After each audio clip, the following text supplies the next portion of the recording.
Next item, City Manager update. Mr. Freitag. Good evening, council members, ladies and gentlemen.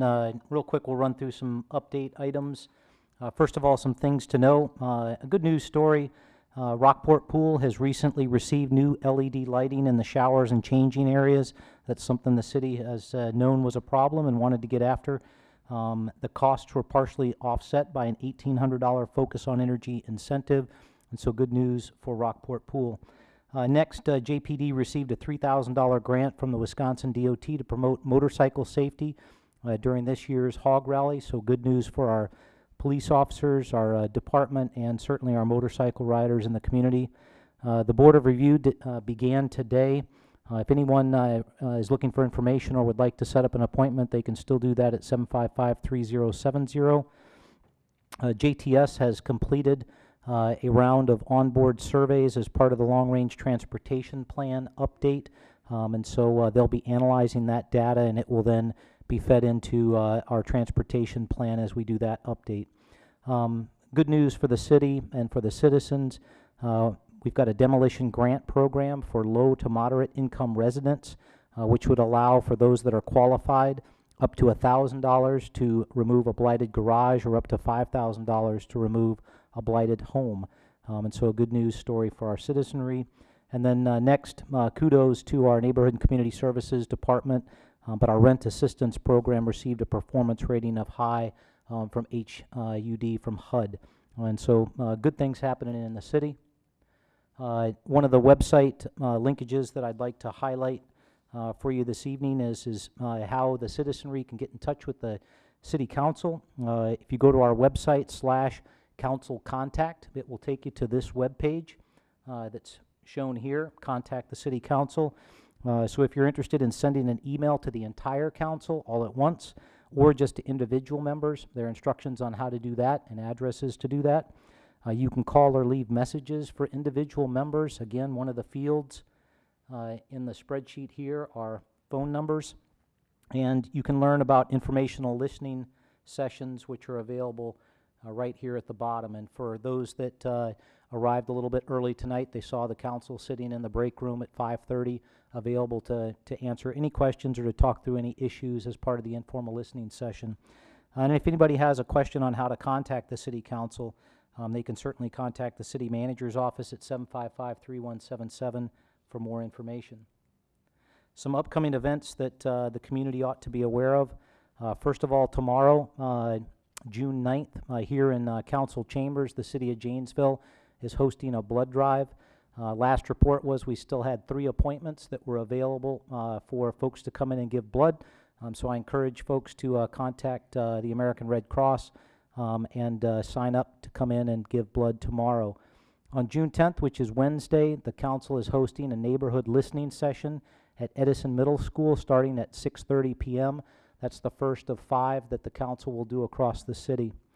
June 13th, Rockport Pool opens for the season. Good news there. June 13th also, we've got an owl walk out at Rockport Park beginning at 9 p.m.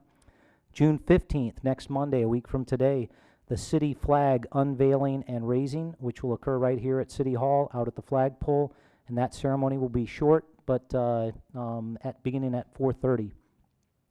June 16th, Tuesday, Main Street Entertainment Series begins for the summer, and this first one features Rockabilly Junction at the Roth Pavilion in Lower Courthouse Park, beginning at 7 and going until about 8:30.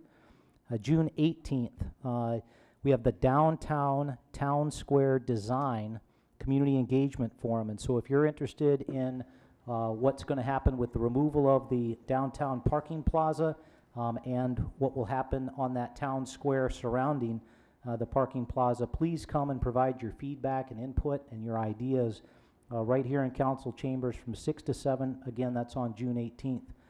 June 25th, if you remember, the city a little over a year ago finished, well, I guess it was about 8 months ago, finished construction out at the Condé Street pre-treatment facility that facilitates pre-treatment of wastewater from the Seneca food processing plant. It's right across the street from Seneca. Unfortunately, when they finished up the construction, it was November. Winter was upon us, and just didn't think that was the right time to do the ribbon cutting ceremony. And so We waited until the temperatures were a little bit warmer, and we'll do that ribbon cutting at 11 a.m. on the 25th, and the public is encouraged to come out and see that great public works project. And then the last item that's on the list is June 30th, the City Council will hold a special study session to review the city's strategic plan. And what we're doing now is getting an update on the 2015 tasks. We'll review and adjust, if appropriate, the 2016 to 2019 tasks, and we'll begin to formulate what the 2020 tasks are for the strategic plan. And so I encourage folks to come out for that. That will be right next door in room 416, beginning at 6 p.m. on the 30th. And as always, I encourage folks to stay in touch with all that's going on in the city. Lots of information out there. You just got to access it. First of all, Park Place Views airs this month, and it features our Recreation Division Director, Shelley Slapak, and she's talking about the Summer Activities Program, in Janesville, and that's JATV Charter Channel 994. You can always visit our city website, and for those of you who don't know, you can sign up to receive emails, blasts, if you will. So you sign up, log in, provide us your email, and when we send out mass email broadcasts, you'll get the notifications, whether it's a press release, calendar issues, road closures, program cancellations, you name it. It's just a way to get fed information from the city. And lastly, you can always like us on Facebook, follow us on Twitter, or receive emergency alerts from the JPD via Nixle. Pending any questions, that's all I have this evening. Any questions? Just remind people that Park Place News is also on our website now.